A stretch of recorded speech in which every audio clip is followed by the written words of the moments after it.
Halo semua, pada video kali ini kita akan membahas tentang sebuah fenomena sosial dan demografis yang menarik terjadi di tanah Papua, yaitu perubahan komposisi agama dari mayoritas umat Kristen menjadi mayoritas umat Muslim. Video ini saya buat bukan untuk membenci salah satu pihak atau tidak suka atau tidak ada hal lain, tetapi saya mau sampaikan bahwa realita yang terjadi, fakta yang terjadi untuk diketahui masing-masing pihak, terutama orang Papua di atas tanahnya yang mayoritas. Ya. Jadi mari kita telusuri data, fakta, dan penyebab di balik perubahan ini. Tanah Papua, wilayah yang dikenal dengan keragaman budayanya, telah lama memiliki mayoritas penduduk beragama Kristen. Namun dalam beberapa dekade terakhir, ada perubahan signifikan dalam komposisi agama di wilayah ini. Tentu kita tahu bahwa tahun 1855 terjadi peristiwa besar bagi orang Papua di mana Injil masuk di Pulau Mansinam, dan itu menjadi peradaban orang Kristen yang sebelumnya belum mengenal agama, belum menjadi Kristen. Kemudian dengan dua sulung, Otto dan Gessler, di dalam nama Bapa kami menginjakan kaki di tanah ini, artinya di tanah besar, tanah Papua, itu diyakini sebagai dua sulung bagi umat Kristiani. Walaupun ilmu pengetahuan dan juga mungkin sejarah dari masing-masing orang kelompok pasti beda-beda. Ada yang sampaikan bahwa Muslim sudah lebih dulu ada melalui kerajaan Tidore dan lain-lain, tetapi itu bisa diperdebatkan. Namun untuk tanah Papua secara keseluruhan dikenal dengan Injil masuk pada tanggal 5 Februari tahun 1855 ya di Pulau Mansinam. Kemudian menyebar di berbagai wilayah. Misalnya di Merauke tahun 1905 dan seterusnya ya, dan di beberapa wilayah, paling terakhir di wilayah pegunungan ya, di Papua Pegunungan dan sekitarnya ya. Jadi sebagai orang Kristen kita mungkin berbangga dan kita tahu bahwa kita mayoritas di tanah ini, tetapi ada satu hal yang makin kesini setelah UTSUS, bahkan jauh sebelum UTSUS, setelah integrasi dengan Indonesia masuk, sebelumnya Belanda, kemudian sampai dengan UTSUS dan sekarang UTSUS jadi dua, ini komposisi agama itu berubah ya. Di beberapa wilayah atau kabupaten kota di tanah Papua itu sudah ada yang mayoritas umat Islam. Saya tidak mempersalahkan itu, saya tidak berdebat soal itu siapa yang benar siapa yang salah, tetapi saya menyampaikan fakta bahwa ada terjadi perubahan komposisi ya. Nah, menurut data sensus penduduk ya, pada tahun 1970-an, mayoritas penduduk Papua sekitar 80% beragama Kristen. Ya, sisanya belum mengenal firman Tuhan, belum punya agama, mungkin punya agama tapi agama suku ya, dan kepercayaan lainnya. Namun dalam sensus terbaru, jumlah umat Kristen telah menurun menjadi sekitar 60%, sementara jumlah umat Muslim meningkat secara signifikan. Ya, pasti sudah ada tebak kenapa bisa begitu ya. Kita akan bahas ya.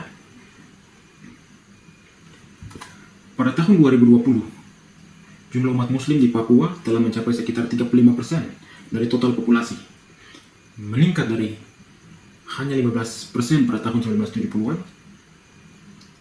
Dan apa yang menyebabkan perubahan ini? Mari kita lihat beberapa faktor utamanya ya. Salah satu faktor utama adalah program transmigrasi yang digalakkan oleh pemerintah Indonesia sejak tahun 1960-an. Program ini mengirim penduduk dari daerah padat penduduk di Jawa, Sumatera, dan pulau lainnya ke daerah yang kurang padat seperti Papua. Banyak dari transmigran ini adalah umat Muslim yang secara signifikan mengubah komposisi demografis di Papua. Bahas sedikit ya, saya kutip dari tirto.id. Dalam tulisan mereka tentang Papua ya, Niccolo Machiavelli menulis dalam bukunya yang termasyhur The Prince bahwa pemindahan penduduk adalah salah satu cara terbaik untuk mengontrol sebuah wilayah. Cara ini dinilai lebih efektif dan murah ketimbang mengirimkan pasukan untuk menjaga wilayah koloni. Ya. Teori Machiavelli sangat tepat menggambarkan kesulitan orang-orang Belanda menjamah tanah Papua sejak paruh kedua abad ke-19. Pemerintah kolonial tidak memiliki cukup dana untuk melakukan ekspansi ke ujung timur Nusantara, yang hari ini salah satunya adalah Papua. Kendati mendapat tekanan agar segera memperluas wilayahnya atau wilayah jajahannya, guna mengatasi hal tersebut, maka dimulailah program kolonisasi dengan memindahkan penduduk dari Jawa, pusat pemerintahan kolonial, ke Papua. Yang Papua saya maksud di sini adalah tanah Papua. Ya, ada beberapa titik. Ada banyak catatan, ya. Misalnya berdasarkan catatan H.W. Bakhtiar, ya, dalam sejarah Irian Jaya, yang terangkum dalam buku Irian Jaya, Membangun Masyarakat Majemuk tahun 1993, halaman 56. Hasil suntingan Konjaningrat, ya, diketahui pada tahun 1903, asisten residen Belanda di Merauke ditugasi mempersiapkan daerahnya sebagai tujuan kolonisasi atau tujuan transmigrasi, yang diterjemahkan barunya setelah Indonesia merdeka. 2 tahun kemudian, ya, misionaris Katolik turut serta dalam program ini dengan mengumpulkan sebanyak mungkin bahan keterangan mengenai bahasa dan adat istiadat penduduk lokal. Penduduk lokal di Papua Selatan berarti yang utama orang Marin, kemudian suku-suku lainnya, Muyu, Manobo, Mapi, Asmat, Awiyu, dan sekitarnya. Program transmigrasi memang bertujuan untuk pemerataan penduduk dan pembangunan daerah. Namun dampaknya terhadap komposisi agama di daerah tujuan transmigrasi sangat signifikan, seperti yang kita lihat di Papua. Ya. Sekarang ini melalui otonomi khusus jilid kedua sudah terjadi pemekaran daerah DOB, daerah otonomi baru. Sudah ada 7 provinsi. Berarti banyak kabupaten akan lahir. Walaupun penduduk orang asli Papua sedikit. Artinya apa? 5, 10, 20 tahun ke depan umat Kristen akan jadi minoritas. Nanti 10-20 tahun ke depan video ini nonton di YouTube, ya, akan menjadi minoritas. Kenapa bisa seperti itu? Orang Papua jumlahnya sedikit. Umat Muslim di Republik Indonesia jumlahnya adalah mayoritas terbanyak. Papua kekayaan alam sangat melimpah. Itu adalah salah satu push factor, faktor pendorong yang membuat orang-orang dari luar akan masuk. Ya, itu adalah tuntutan perubahan. Saya tidak mempersalahkan itu. Saya tidak berdebat soal itu nanti di topik lain, dalam video lain. Ya. Tetapi bahwa akan terjadi perubahan besar dari sesuai dengan topik kali ini adalah agama. Dan orang Kristen akan menjadi minoritas. Syukur-syukur kalau terjadi mujizat dan semua lembaga gereja, denominasi gereja sadar dan bekerja, bisa jadi banyak orang Muslim akan dirubah atau akan murtad, masuk Kristen. Tapi agak berat, ya. Walaupun Tuhan bisa lakukan itu, tapi manusia kita sebagai manusia berdosa, ya, dengan banyak kendala yang ada. Oke, selain transmigrasi, ya, perkawinan campuran antara penduduk asli Papua dan pendatang juga berkontribusi terhadap perubahan komposisi agama. Dalam banyak kasus, keluarga baru ini memilih agama Islam, menambah jumlah umat Muslim di Papua. Ya. Meski ada perubahan signifikan dalam komposisi agama, penting untuk dicatat bahwa Papua atau tanah Papua tetap menjadi contoh kerukunan antar umat beragama. Banyak komunitas di Papua hidup berdampingan dengan damai, saling menghormati dan bekerja sama dalam berbagai aspek kehidupan. Ya, dari sisi agama, kerukunan saya acungkan jempol, ya. Sebagai manusia selayaknya kita hidup bersama dan berdampingan. Walaupun dalam banyak hal kita berbeda pendapat, ya, dan pandangan. Secara manusiawi hal itu biasa. Dalam agama Kristen, ya, menghargai dan menghormati semua umat beragama di Papua adalah ajaran sesuai dengan ajaran kasih Yesus Kristus. Ya, kerjasama dan dialog antar agama adalah kunci untuk menjaga perdamaian dan harmoni di wilayah ini. Wilayah yang katanya Papua penuh damai, Papeda. Tapi saya agak berpikir 2 kali, apakah betul Papua penuh damai sementara ada konflik berkepanjangan yang tidak bisa diselesaikan, ya, dalam hal ideologi maupun masalah sosial, ya.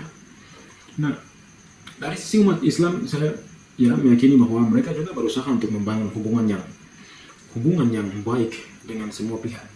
Perbedaan agama tidak seharusnya menjadi sumber konflik, ya, melainkan kekayaan yang perlu dijaga, karena tidak semua wilayah di dunia dengan agama yang berbeda, dengan suku bahasa, dengan budaya yang berbeda bisa hidup berdampingan.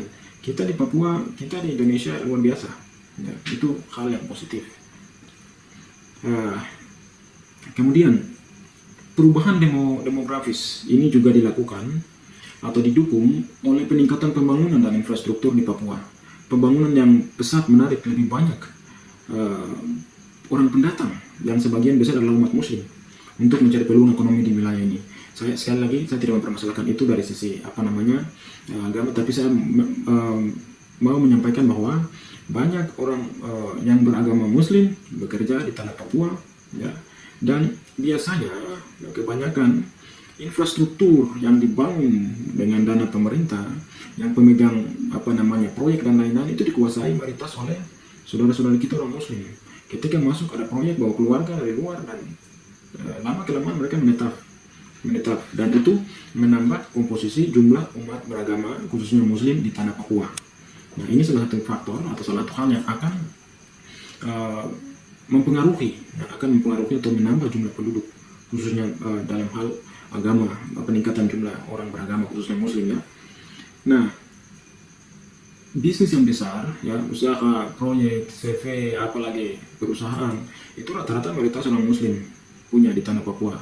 Dan itu setiap karyawan yang datang, apalagi kalau yang dikerjakan di situ muslim semua, ya, berarti itu akan menambah jumlah orang yang masuk dari sisi agama, jumlah agama, ya, bukan jumlah agama, jumlah orang yang beragama muslim, ya. Menurut data, ya, daerah-daerah dengan infrastruktur yang lebih baik cenderung memiliki populasi orang pendatang yang lebih besar. Ini termasuk kota-kota seperti Jayapura, Timika, Wamena, Manokwari, Sorong, dan Merauke, di mana jumlah umat muslim meningkat pesat atau meningkat tajam. Lihat saja di ibu kota kabupaten, provinsi, ataupun kota madya yang ada di seluruh tanah Papua. Jumlah terbanyak, ya, saya yakin di beberapa tempat itu sudah mayoritas orang muslim, ya. Sekali lagi saya tidak memperdebatkan soal salah atau benar, tapi saya kasih tahu data bahwa orang muslim sudah lebih banyak di beberapa wilayah di tanah Papua, ya. Karena rata-rata daerah kabupaten baru sedikit, ya, tapi kota-kota besar seperti yang sudah saya sebutkan itu mayoritas. Sekarang akhir-akhir ini kami di Jayapura di jalan-jalan hampir sore macet terus, ya. Sebelum-sebelumnya tidak, beberapa tahun lalu tidak, macet terus sekarang. Artinya apa? Tadi poin pertama, transmigrasi, ya, masuknya orang tanpa kontrol. Saya pikir ini tugasnya MRP, DPRP, dan lembaga-lembaga lainnya untuk paling tidak mendata orang asli Papua dan memberikan perhatian khusus, proteksi hak-hak dan seterusnya, karena kita tidak bisa membendung orang masuk dari luar. Orang akan masuk terus. Ketika kita tidur, orang akan datang, ya. Dan ketika kita mungkin lagi mimpi, orang akan datang dengan kapal putih atau pesawat tiap hari, ya, di Sentani itu atau di bandara-bandara yang lain itu rata-rata orang pendatang yang menggunakan transportasi, ya, setiap hari. Orang Papua asli sedikit, kecuali beberapa orang yang pejabat pergi tugas ke Jakarta dan pulang pergi. Tapi dari sisi bisnis dan transportasi biasa jumlahnya sedikit sekali, ya. Oke, Papua memang sedang mengalami perubahan, ya. Kita harus akui itu, perubahan secara signifikan dalam komposisi agama. Namun penting untuk selalu menjaga kerukunan dan keharmonisan antar umat beragama di wilayah ini. Dengan saling menghormati dan bekerja sama, kita dapat membangun Papua lebih baik untuk semua. Itulah sekilas tentang perubahan demografis atau perubahan penduduk agama di Papua. Terima kasih telah menyaksikan, ya, video ini. Jangan lupa untuk like, share, dan subscribe untuk konten menarik lainnya. Sampai jumpa di video berikutnya.